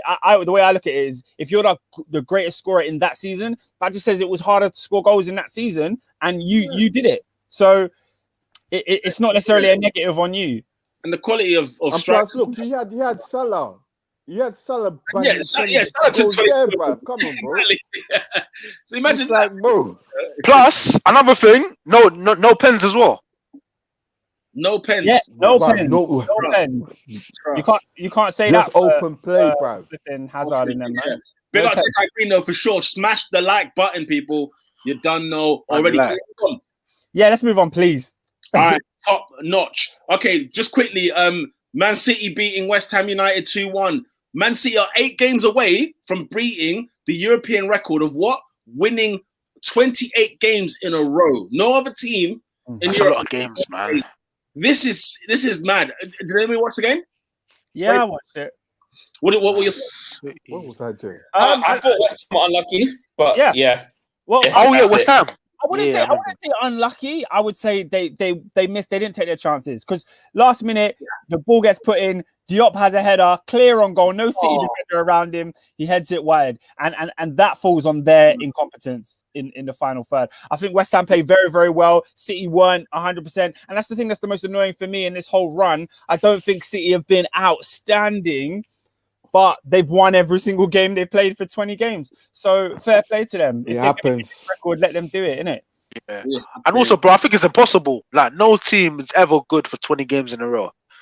You know what I mean? Like, I don't think we'll ever see that. I mean, it's funny, was it Diaz and Stones were the goal scorers? Yeah. Boss Like Endo said 2021 City or 18-19. For me, 18-19 without a shadow of a doubt. 18-19, bro. 18-19, bro. Can I ask you a question? Why? Oh, we have to wait until the end of the season to answer that question. But really, 89 City, 100 points. Because, bro, you see this? Yeah, go for it, Oscar. Yeah, I'm just not that impressed with the... Wait. 18-19 City wasn't 100 points. Was it not? No, that was 18. That's what it was. No, that was us. Yeah, that was 97, 98 points. Oh, wait. Okay. Yeah, I was going to wait. 18-19 was so they won the league, but they didn't win at 100 points. Yeah. But still... Centurions was 2018. We're talking 98 points. Like, it might as well have been 100. Yeah, no, but I thought Boss Like was going for the extreme. Like, at City's best that we've seen, or this one, City won't break that. But City haven't been at their best this season. Whereas that season, from start till finish, City were outstanding. Yeah, and I think this season, what I like about City this season is when they've come against the big teams, they've blown them away. Like the way they battered Liverpool, the way they battered Chelsea, the way they battered Spurs in the second half of the season has been outstanding. But first half of the season, it wasn't so much like that. So. Can we see the striker though? That's the only thing that's making me like hurt watching City. True. I don't like this false 19. Oh, I hate it. Forward, man. Give me a 10. Peter, that's scary, man. Huh? No striker. Flipping heck. Bro. This is what I'm saying, bro. For Haaland there. Guys, yeah? Hold on. This is, guys. Honestly, guys, yeah? You see, City, yeah? City are a serious football club, bro. They've got a proper coach who's winning the league with no striker, bro. What are we doing? What are we doing? What are we doing? But David, is it fair to say though? Yeah, is it fair to say that? Look, yeah, them man, when there's a problem, how do they fix it? They just throw it at the bank. They just throw money at the bank, man. Here we go. That's the thing I'm doing watching City. And watching them win everything is frustrating because they just pour money to it. But because the owner Sheik is not playing games, bro. Not mucking about. The owner's playing games, bro. He's not mucking about. I can't say. B Arsenal Gooner says they're about to lose games. Strikers are out of form. Comes down to whoever goes with them. The last week when we did predictions for the West Ham Man City game, me and Robin both predicted a draw, and I think the reason for that was exactly how the game played out. Like West Ham came there organized, and they caused them a little bit of problems. It's just essentially they got over the line. And shout out to David Moyes. Oscar as well. You know what? Doing this with no striker is incredible. They've conceded 16 goals in the league this season. Do you know who the next one close to them is? Who's that? It's appalling. With Leicester. With 25, it's Chelsea. Bloody raw. And our defense has been bad. And the thing is, Chelsea had you've had 8 clean sheets since Tuchel's come over. Like, you know, I'm exaggerating, but you had. That's a good point. We had clean sheets under Lampard too, but yeah. Under Tuchel, 9 clean sheets behind Man City, 16 goals. Come on, guys! It's ridiculous. There's 12 games to go. So. It's incredible stuff. There's a lot of comments on City. Let me talk about them. Boss Like Endo said City are not that good. The squad ain't as good as it seems. They have a world-class manager. I agree, said I'm with AD. Them man are preparing the way for Messi like John the Baptist. Listen, bro. If they get Messi, I blood. Hey, fam. No. We're done. We're done out here. Tech Green said, "Man, seen Spain conquered the world with no striker." And sorry, forgive me, innit? Shoot me if you want to, but I don't like that Spain team just because they had no striker. Yeah, I can't stand teams that play with no striker. I know they were incredible, but it didn't fill me with joy. Do you know what, Oscar? I know they. Looking at the benches, like when Man City, we're talking about Jesus and Aguero, yeah? And at Spain, there was Torres and David Villa, and these men were Yeah, it was mad. so, like, it's just, what? Anyway. Yeah, no, but that Spain team to go from Euros, World Cup, and Euro again? Okay. Nuts, They man. were serious. I got They were annoyed by it. serious. I got annoyed by it. I was pissed off. Yeah, to not see They should have won the World Cup. They should have won the World Cup. But yeah, Oscar it was was annoyed. Huh? As in the way the World Cup went, I felt like they were not lucky, but I felt like there was better teams better than them Who, what, better than Spain? in the 2010 World Cup. Oh, I disagree. I think no. I think in terms of their route, potentially, Yeah, but bro, I'll be honest. say. The World Cup never lies. Every year, No, they deserve. the best country, deserve the to best win World country in the Cup. world wins the World Cup. Always. No, 2006. I disagree. yeah. No, wait. Lola's comment there Okay. about the bench. Man, the bench City had on freaking Saturday or whatever it was. Lord have mercy. On the bench, I looked at it. I was like, "This is not fair." What? Who's Who on was there? What? Sterling, There's Jesus, Sterling, Foden, Diaz, Bernardo Silva, Aguero. Aguero. Somebody said, See what I mean? You see what I mean? Like Even that's Stefan not was fair. looking a bit imposing there That's not fair. in that company. I said Stefan. He looked world class next to them, man. I said he was Okay, Guys, okay, before we move on from this game, a couple comments on West Ham. David, your boys. Tekai Green says, "Is it me or who watches Antonio kickball and just laugh?" There is something unconventional about Unconventional. Antonio's just a cool guy, all PMP and zero tech. He's great. By the way, he's called listen. it's David Moyes, okay? Because he deserved that respect, okay? Yeah, he David does. Moyes. He does. And the thing is, like, he looked confident going into that game. That's what was quite scary about them. Um, Hey, West Ham, man, them, yeah. Come to me, though. West Ham, though, innit? European football next year or what? At the Why moment, not, yeah. bruv? Ooh, 12 games to go. Who knows? Back then, we never saw that football. Why not? Now it's the second nature. I bet it will piss you off now. Back then, I promise you, everyone was loving Barca Spain football. Bro. And it's no, Barcelona was different. Barca is different because of Messi. Messi was the number 10. I hated Barcelona because of 2009 and 2011 because we got torn apart. Yeah. That's the only reason I hated Yeah. Barcelona. it's kind of play.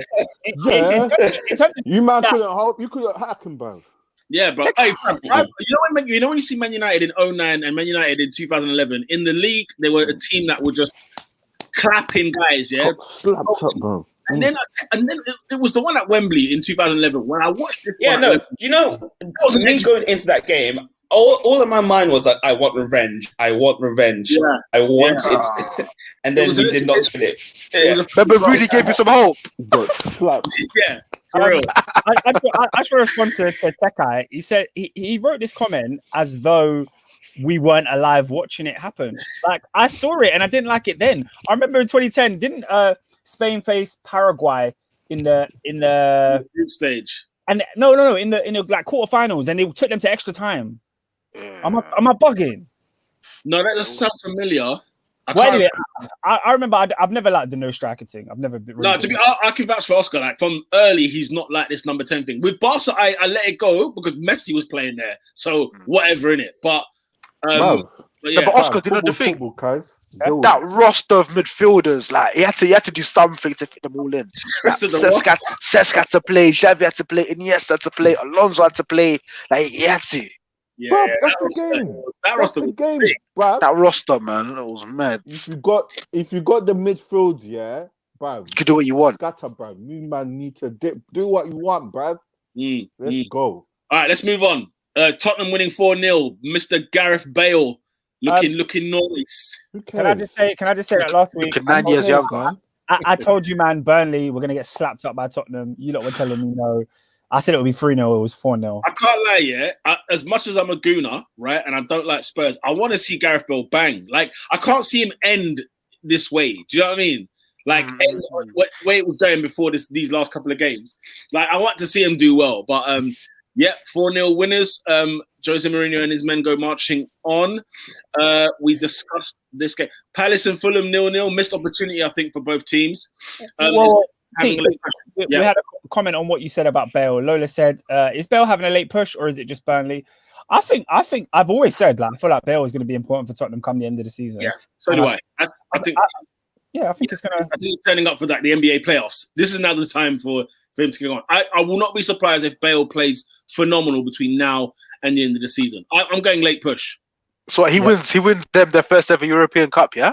That pedigree. No, I'm not going to go there. Had it here first. I'm not going to go that far. Let's step steady. They could finish top 6, top 5 this season because of people like Bale. No, but that's not enough, though. Do you know what I mean? I mean, where are they? 10th? Where are they now in the league? Let's see. They are 8th. They're 8th in the league. Oh, okay. You know what I mean? They're 8th in the league. Okay, how many points are they off? Okay, no, to be fair, no, Champions League then. Cool. Now we're talking something monumental. No, you're right. You're right. No, my bad, Adrian. I didn't realize they were only 6 points behind West Ham with a game in hand. So they win that game in hand. They're 3 points behind West Ham in the top 4. Fair play to them. Are we talking about Tottenham? Yeah. And they're going to win their next 2 games. What is it, like Palace and Fulham? And then they come to the Arsenal after that. We have to bring man down to earth. Yeah. That literally. How did Arteta survive the first North London derby? Progress said right in time for the North London derby. I know, right? That's the last thing I want. What did you not think about the Roy Keane and Jamie Redknapp debate on Sky regarding Tottenham's squad? Did anyone see this? Banter. I don't care, mate. No. I don't care, Keane was mate. bang on. I don't care about it, mate. Was he though, Adrian? Was he? No, like that Tottenham team. I think he was wrong. He was wrong with the Regulian thing because I rate him. Yeah. I think he's a proper left back. But Spurs have 3 or 4 good players. Yo, Adrian, me and Oscar argued this for time. He didn't say anything bad about Reguilon. He just said, "What, the one that Madrid let go for 30 million?" But that's silly. That don't mean nothing. That don't mean you're not a good player, though. It doesn't. He just posed the question, and it's not like he went. Yeah, but it's invalid in my opinion. Bro, Roy can put the flame on. I don't know why Redknapp was so triggered though. Yeah, Jamie was ready to back out the team, fam. Lola said Jamie's head was hot. I think essentially they were both right in what they were saying. I think what Roy was saying was that the Spurs squad is average, and it is average. For some reason, when he said the word average, Jamie Redknapp, his head was gone by that moment. He was like, "We're not average. They're not average." And then when he started talking about the players that are good, I feel like Roy Keane was trying to diss them, and he was like, "Oh, Reguilon." When he brought up that, Reguilon got sold by Real Madrid. Why did they sell him? It's like, well, if you've watched him, he's been in the league for about 5 months now. You could have seen him play and realized he's a good player, and that point would be irrelevant. So both of them were right in that respect. All he was saying. Also, Real Madrid are a stupid team as well. Well, you know, and that's the thing, though, isn't it? I look at Madrid's left back. What is it, Mendy? Right? Like, I'm just saying. To be fair. Why have they let him go is a good question. And it's the fact that it's not like they got 60 million, 70 million, 80 million for him. They sold him for 30 million quid. Because they can buy him back for like 40 It's because of the buyback clause. The buyback clause. That's why. Sure. And that was Oscar's argument was, well, why have they got a buyback clause then if he's not that great? Anyway, Exactly. WrestleMania 37, Redknapp versus Keane. Let's book it. The thing is, I think that's a squash. Like, Keane will duffy Redknapp. Oh, it's a squash, yeah? Yeah. Keane will come in like Goldberg in 97. Don't you think that Don't you think, Redknapp was only giving it big sack because he was in Tottenham and not in the studio? Because in the studio, that is not going down in the studio. No. In fairness to Jamie Redknapp, he does build up a bit of resilience and go at people. I remember that time when he went at Souness for the Pogba chat, and like he has a bit of like he will say what he wants to say. Do you know what I mean? Oscar, Redknapp was backing out the Ruger at Spurs. He was backing it out. So I'm just saying, I don't think he's gonna think that. Everyone's a gangster, so a gangster walks in the room, innit? Tekai Green said he rated Reguilon. People, tiny bit of criticism in football nowadays. Well, that's the thing, yeah, exactly. But the thing is, no, because if he criticised Reguilon, then we could talk about the criticism. He didn't criticise him. All he said was Real Madrid sold him. What does that mean? When you go through the list of players and you say, Reguilon will go into any of the top 6 side. What, the one that Madrid let go? Madrid, the biggest clubs in world football, the biggest clubs in world football are letting you go at 30 million. So, you're going with a buyback clause. With a buyback clause, because they know he's going to be good. because in case he goes good, not because they know he is. There's no point doing that. If you know he's going to be great, you don't sell him. No, but they do. They've done it to Carvajal. They've done it to the next two great examples. They've done it to Morata. They've done it to Mariano. That's just a principle of Real Madrid. What they'll do is they'll have a player who you may make it, you may not. I'll let you go for a couple of years. It's almost like a loan. If Liverpool did it with Brewster, if you bang, we'll sign you back. If you don't, maybe not necessarily hit the heights, we get 30 mil for you. Like I don't. Yeah. Oh, well, that Lola comment as well. Do you remember when Keith said, "Yeah, if you can trap the ball, you play for your country." So if you don't play for your country today, he said, "If you don't play for your country, then there's something's wrong with you." It's true because Eric Dyer's an England international, you know, centre half. Full England bro. Kevin Davis has an England cap. That's what I'm saying. Kevin Davis, all things possible.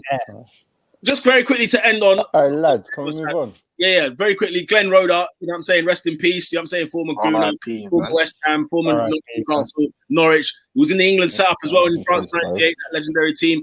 But yeah, man, his whole life he battled with stuff. Do you know what I mean? When you watch Premier League years, things for time. In fact, he was out of football for like a year when he was West Ham manager. But I just want to say shout out and rest in peace to Glenn Roeder. With that, peeps, who's your player of the week? I'm really thinking hard. How is Robin going to squeeze a Man United player in this week? And move, bro. I wish. I wish. Why was pressing well? Lads. I was actually thinking Gareth Bale. That's not a bad shout at all. Yeah, man. Anyone else? Pete, is that Everton game done? Is it? It's 77 minutes of played. It's still 1-0. By the way, Salisal, he is getting his butt kicked in midfield. He meets Calvert-Lewin, and Calvert-Lewin just gives him one elbow. He meets another one, Decore, bang, another elbow. He's getting his butt handed to him. Yeah, the Everton team's physical, you know. Woo! You got Alan in there. Yeah, Richarlison's got a bit of bite. Yeah. It's a cool team. For player of the week, I'll either go John Stones. Guys, I just said it, yeah. Gareth Bale. Oscar, I'm not gonna lie, I just said I talked about Salisal, right? First thing in play, the ball comes to him, he gets chopped, blood. He gets absolutely chopped. I think okay, just chops him off, man. I'm saying these guys are killing him. Who's this one? Alan. These men are on him, blood. Anyway, yes. Tekai Green says player of the week should be Lingard. Oh, man. It's no. Good. Do you know what? It's good to watch him playing well, man. Again, you know, just to see him there playing, man. I am happy. Yeah. No. I agree with Peter. I'm happy to see him, but he's not played a week. Oh no, we had a Lingard love fest last week, yeah. Yeah, no. I'm just saying, like Bale. Bale. You said John Stones and Diaz earlier, Oscar. I just wanted to say, I put both of them in my defensive fantasy this week. They both got me 10 points. I've never had defenders. I've got me 10 points each on fantasy. I was like, thank you very much. The only question I've got to ask, what you started now? Oh yeah. They've been getting points, bro. That was for like 3 months. Bro, I'm always hesitant to put like City defenders in my team because of what's happened last season. So, but you know, I was like, you know what, I'll back it. I'll put both of them just to see what happens. And then they've done me wonders. And you know what's like Bitcoin? Now is the time. Yeah. Like Elon Musk in 2012. Now is the time. You can never trust a Man City player in your fantasy team because you don't know what team Guardiola is going to put. I had Ruben Diaz, I think, since like November. I have Sterling, 0 points. I thought literally he's not going to do anything wrong. He then dropped him against what game? There was a game that they played. He dropped him, and I said, "No way!" For Stones, I think it was. Yeah, Guardiola's a scumbag like that. He even changes the centre halves. Come on, Guardi. You got to allow it. All right, Gareth Bale is the player of the week. Oscar, goal of the week. Oh, you come to me. No, not you. I'm just saying, goal of the week. Anyone? I could go Gareth Bale again. Oh, his second goal was dirty. It was absolute peach. Who scored top bins this week? I can't remember. Somebody did. I don't think anyone scored a worldie. You know, I feel like it might have to be Bale again. I'm just trying to think here. Liverpool, nothing great in there, was there? No, man, Liverpool's goals were all right. Arsenal's goals were... You said it was quite a drab weekend. There's not even like... Bro, it was a boring weekend of football, bro. There was a couple 0-0s in there, a couple 1-0s. Nothing crazy really happened. I'm going to go Gareth Bale. That's the goal that made me say, wow, when I saw it. You know what I mean? Yeah, I agree. I agree. Gareth Bale again. Jesus. Goal of the week and player of the week.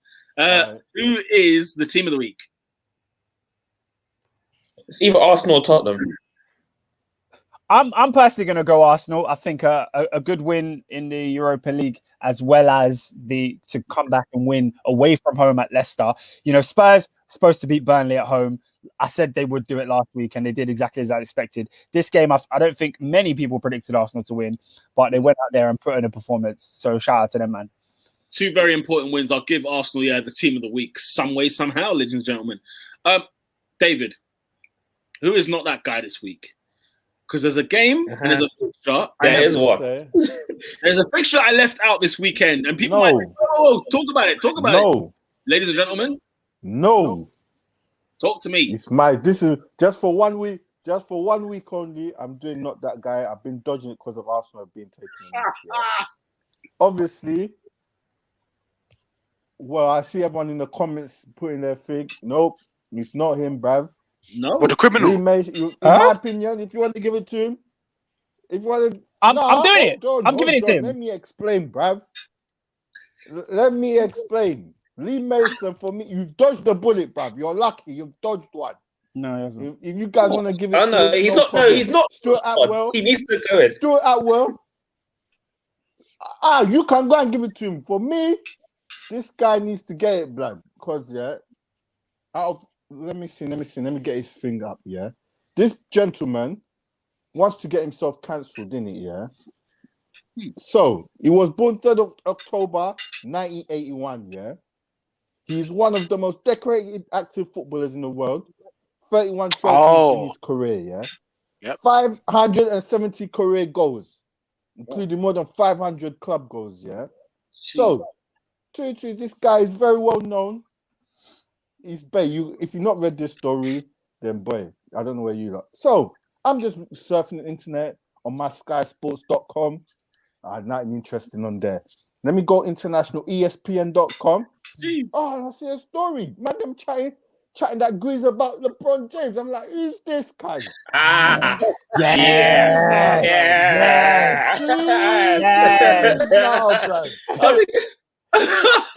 gentleman. Go on. Out of all people to want the smoke, bro, this guy had to be him, bro. Why he did it, I don't know. Man goes and says, LeBron is phenomenal at what he's doing. But I don't like when people have some kind of status, they go and do politics at the same time. Do what you're good at. Do the category you do. I play football because I'm the best at playing football. Actually, you're not, mate. Relax. I don't do politics. If I'd be a political politician, I'll do politics. This is the first mistake people do when they become famous and they become in a certain status. Stay out of it. Just do what you do best because it doesn't look good. Dribble that ball. Really? So, really, cuz, is that what we're doing, yeah? In Swedish, what to say sharp and dribble, yeah? Sharp dribble. I don't know what attention you're looking for, but you've got my attention and you got the good attention. Zlatan Ibrahimovic, you're not that guy, bruv. Sort yourself out, blood. Are you dumb? Prograde put a comment saying well played, David. I have to say well played because I was so ready to go in one direction, but you brought us to the other side, and it's perfect. Nah, blood. Perfect. It's perfect. You're like clown, bro. What? Why? Oh and my the thing goodness! Is, I don't understand. out of all the footballers to say it, it had to be you, blood. Oh man! Especially what you've been like. He's from Bosnia and Croatia, and I'm sure he experienced. In Sweden, man, they weren't feeling it. Like, did you see LeBron's response, bro? No. So the interviewer asked LeBron a question, and LeBron's just like, so he said basically why he talks about politics. He's like, where I come from, the people that I represent, the people that I have to look after, the injustice that I see every single day, and then he was like, look, it's funny that it's coming from Zlatan because when he was wasn't saying about some racism over there when they didn't like your last name. I was dying, bro. LeBron came with receipts, bro. I came with research, Hey, bro. He just. I can't stand this Zlatan guy. Hall of Fame. Yeah. Zlatan, bro. You're not that guy, bro. Wow. Not yeah, You no. know what's funny about Zlatan as well? Lee Mason and Stuart Atwell. Oh, yeah, At the age of Lee 40, Mason, man calls himself a lion, but he can't Still talk about not. politics. Idiot. idiot. That's an idiot. But yeah, no. I told Lee you, Mason still needs to go in. I don't You're going care. to give it to Lee Mason. No, No, he doesn't. It's a no. We're having two. We're having two. No, we're having two. We're having You're having two. two. David, Alright, this is hold on, Yes. one of the hold worst on, refereeing okay. decisions I've ever seen in my Okay. life. Okay, cool. This is Hall of Fame status, yeah? Hall of So, Fame. 2-2s now. You've given a free kick. You've given a free kick here. You have given a free kick. Obviously, you know the routine, how it goes. The keeper's on the post, like, hey, no. Come back. No. So can you imagine, yeah? Let's rewind. Let's go back to when did the Henry free kick happen? Against Wigan. Against Wigan away. 2006. Can't forget it. Huh? Man Yeah. puts the ball in early, referee makes him take the free kick again, blood, yeah?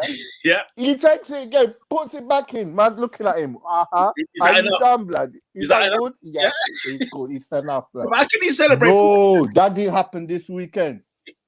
That man start like, Yeah.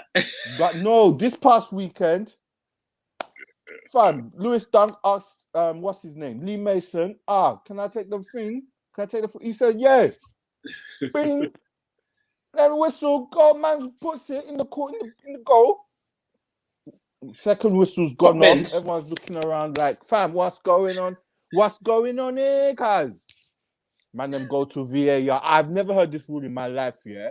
If the ball hasn't crossed the line and the guy blows his whistle, it's, bro, even when Jeff Sterling is on Soccer Saturday saying, this is a disgrace, yeah?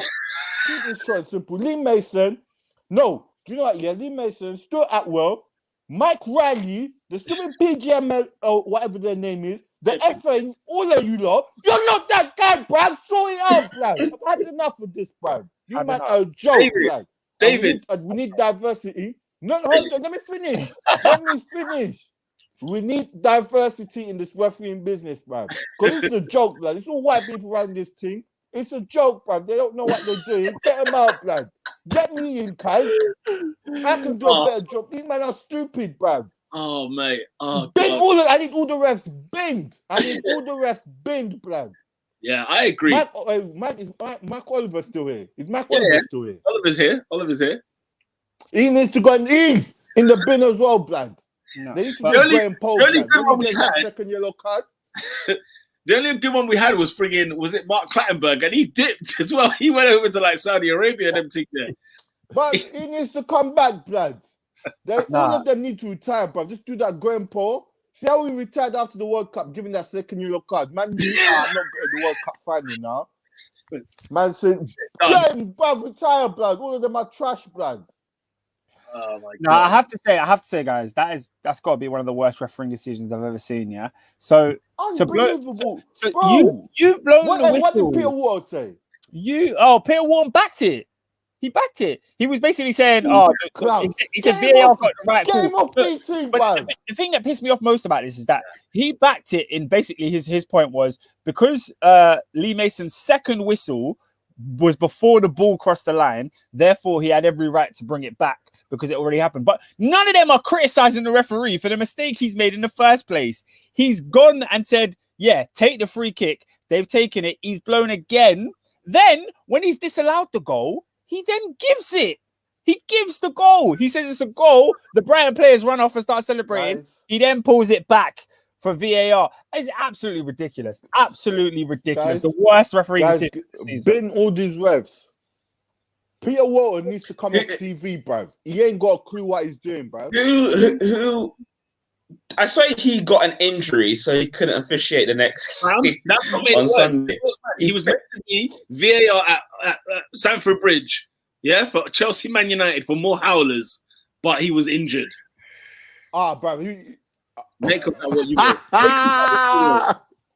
Listen, David, I'm all for diversity in refereeing. I think it should definitely be happening as long as we do not get Uriah Remy Because that guy last time, the last black referee in the Premier League, he was shocking. As long as we get someone that is competent, I don't give a damn where they're from. Yeah, guys, I'll be the ref. I need a job. I need a job. Let me be the ref, blood. I need work, blood. I'll be a better ref. Lola O said that not that guy this week should be all of Brighton's attackers. How many chances to score? 2 penalties, sitters, and you still can't score. I mean, it's a recurring theme with Brighton this season, isn't it? They're creating chances and they don't finish them. Danny Welbeck, you're not that guy, Danny Welbeck.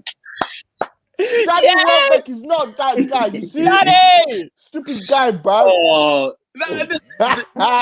you know that guy is in honor of him, and yet he is now being brought into the surface. This is not a good. This is not that guy, bro. Yeah, Lola said she wants to get relegated. Do you know? I understand it, man. Because I hear that. I understand it.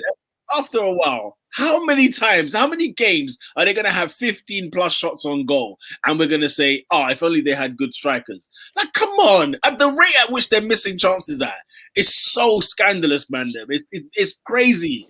It's freaking nuts. I hear that. I hear the Brighton talk. I hear that. And because they sacked Chris Hughton, I'm still burning from that. Still, I'm not gonna lie. All right, cool. Shall we move on? Yeah. Yeah, I think. Right. Let's move on very quickly to the fixtures for next. Oh yeah, there's midweek as well. Good grief. Yeah, let's just do midweek then, because I mean, I'm only going to pick the best games anyway. I'm not going to do every single game. Okay, City Wolves are tomorrow. We think City will win that anyway. So yeah. Palace on Wednesday. Palace are at home to Manchester United. 8:15 kickoff. Man United should win that. Palace are in dog form. What do you think, Robin? Palace. As Robin, I wouldn't be surprised if it's a draw, but have I fallen asleep? I am tired. I can't lie, but yeah, yeah, we should win. Cool. Thursday night, Liverpool at Anfield at home against Chelsea. 8:15 kickoff. On a Thursday. I think Liverpool beat us, man. That's a draw. Interesting. That is a big draw. Yeah, man. If we get another boring draw, I wouldn't be that surprised, man. I think that's it. Like, Adrian, I don't know what happens to Adrian's screen, but he's gone. Basically, me and Adrian are gonna go live on Top 4 Podcast after the game to do a quick review on Thursday night. So join us after the game. Hopefully, it's an entertaining game, so we actually have stuff to talk about. Lola said no draw. I can see something similar happening, but we will be breaking down the game on Thursday. Me and Adrian. 2-1 to someone. 2-1 to someone. Pro Gray's even saying snooze fest. But neither team will want to lose, so it'll be one of them. Could well be. On Saturday, bro, it's must win for us, though. I'll be honest, it's must win. Yeah, I agree. It is a must win for Liverpool. Saturday, Burnley at home to Arsenal. Burnley need to get some revenge. 12:30 kickoff. I don't know why we've got another early kickoff because we're not even half awake yet. Let me see anything else that is tantalizing. Brighton at home to Leicester. Manchester. We're not on Sunday yet, mate. Relax. Pump the brakes. On Saturday, we still got what's happening. Hey? You said what's happening on the weekend. I was like, there's a big game on the weekend. I literally just meant the Brighton-Leicester game. That's it. Yeah, you've had a but then, what's it called? Manchester United. Obviously, it's the Manchester Derby on Sunday, 4:30 kickoff at home to Manchester United. This could be, I'm not going to lie, Robin, brace yourselves. Because I think you should just watch Serie A on the weekend. Because this could get ugly. Yeah, I genuinely think this could get ugly on the weekend. I don't know why. But when was the last time we got battered at City? It's been a while. Oscar made the point that what's impressive about City this season is that they've actually put away the big teams. Do you know what I mean? Yeah. They put them to sleep. So I would worry. I wouldn't be surprised if it's 3-0. I think it's going to be. My prediction is going to be a draw. And again, I see where that's coming from. Because for some odd reason, we do better at Etihad than we do at Old Trafford. That's true. Yeah, that's true.